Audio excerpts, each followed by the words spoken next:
The world's most dangerous conspiracy theories. This picture represents conspiracy theories from the most well-known to the darkest. Some of these theories say once you learn the truth, there's no return. For this series, we're going to be picking some from each category until we reach tier 10, the point of no return. Tier 10 is so scary that some people are saying that I will die before I even reach tier 10. Okay, tier 1. Today we're going to be talking about cryptozoology. Cryptozoology is defined as the search for animals whose existence is disputed. For example, Bigfoot, Chupacabra, and the Loch Ness Monster. For this one, I want to talk about the ningen. The ningen is based in Japan. It's an aquatic humanoid creature that can be larger than a whale but also mutate into a human. I know what you're thinking, no way this is real. I thought the same thing until I saw this. In 2007, a company published a magazine with ningens on the cover. The magazines were completely destroyed with no trace, but I found the PDF file of what it looked like. It gets even weirder. Early February 2013, a huge mysterious object washes ashore that makes locals freak out. 3 days later, the website was taken down without a trace. Doing some more research, I found out that people from Japan created a forum page talking about all of the government corruption that was happening. They then began to speak on the ningen, and somebody says that he was on the research ship when they captured it on camera, and then government officials raided the boat and even supposedly killing some of the people. 3 days later, the forum page was taken down without a trace, but I found it once again, and take a look at one of the videos somebody posted.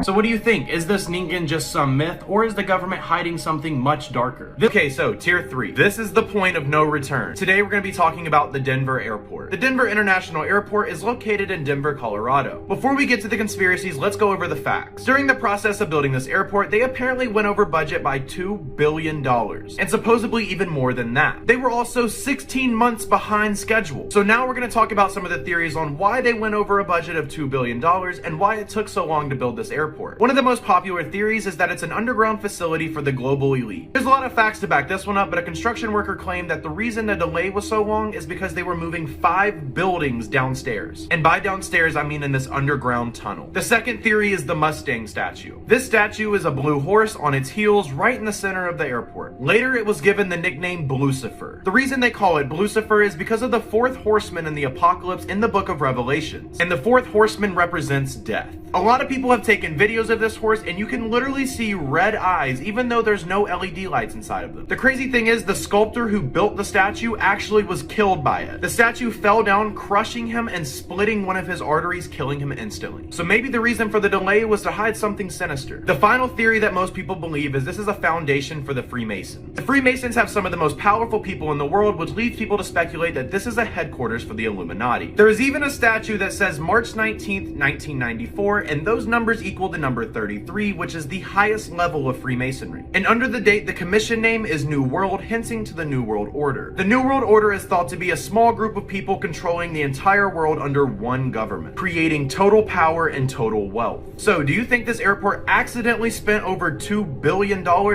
were they hiding a much darker secret?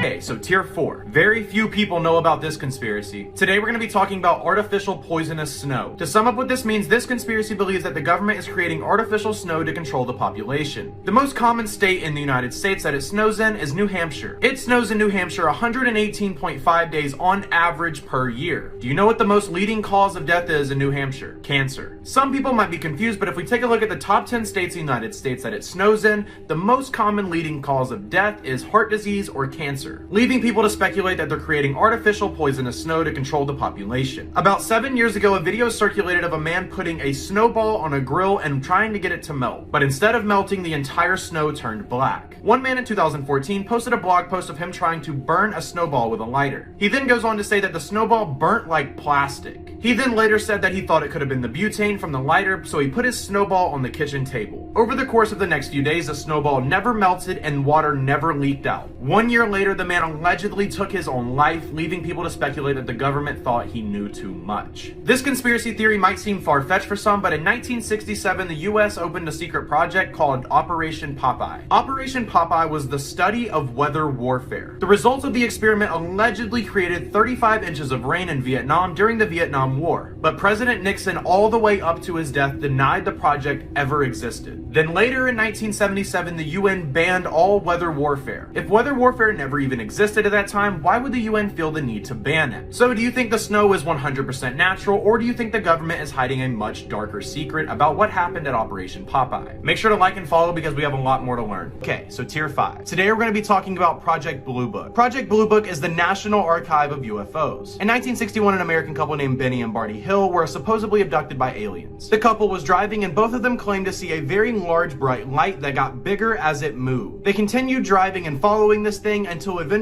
it landed right in front of them, stopping their car. The next thing they know, they are 35 miles away from where they originally were, and turns out they've been missing for 2 hours. Their clothes were ripped apart, both of their watches stopped working, and both of their shoes were scuffed. Betty wanted to notify someone of what just happened, so they contacted their local military base. The military base actually picked up on radar an unidentified flying object at the same time they saw the lights. In the coming years, both of them suffered from extreme anxiety and extremely disturbing dreams, so they hired a psychiatrist who was a master in hypnosis. He hypnotized them to remember what they saw, and the audio tapes are terrifying, and I can't show them because they're copyrighted. So let's get to the conspiracy. After all of this happened, neither one of them ever changed their story since 1961. The media ridiculed them and painted them as crazies and even tried to blame it on marijuana. But literally 1 week ago, the Pentagon released a UFO that they cannot identify and they don't know what it is. So did Betty and Barney make up this entire thing and just got lucky that the Air Force picked something up at the same time they reported it? Or is the government hiding that this is real and slowly releasing more proof that we're not alone? Make sure to like and follow because we have a lot more to learn. Okay, so tier 6. Today we're going to be talking about poisonous oxygen hallucination. This is where you need to start opening your mind. We are going to cover 2 different theories on this one. The first one states that oxygen is poisonous and that everything around you is a lie. People believe the government created oxygen to control the world's population. With that being said, the average lifespan of inhaling oxygen is around 80 years. Theoretically, humans can live forever, but the government created oxygen so that way they could save resources and kill off the population every 80 to 100 years. Not only does this oxygen kill us, but it also allows us to hallucinate. Some of the evidence people use to prove this theory is oxygen toxicity. Oxygen toxicity is when you inhale too much oxygen, creating lung damage and can even kill you, which leads people to believe if we need oxygen to live, why can it also kill us? The second theory is similar with some minor differences. The second theory states that oxygen makes us hallucinate, suppressing our thoughts and emotions. If humans keep inhaling oxygen, they can't see the world for what it really is. Some of the proof people use to prove this theory is, well, drugs. People who take LSD always talk about how beautiful and vibrant the world is. Even in some cases have spiritual breakthroughs and learn something about themselves that they could not have figured out on their own. For instance, Francis Crick was on LSD when he discovered DNA, and apparently he said his spiritual beings showed him exactly what it looked like. And he credits 2/3 of all of his research to it. So people think that the government made these drugs illegal so that nobody can think differently and it keeps everybody in line. Obviously, I'm not advocating for this, I'm just telling you the most dangerous conspiracy theories. But make sure to like and follow because we have a lot more to learn.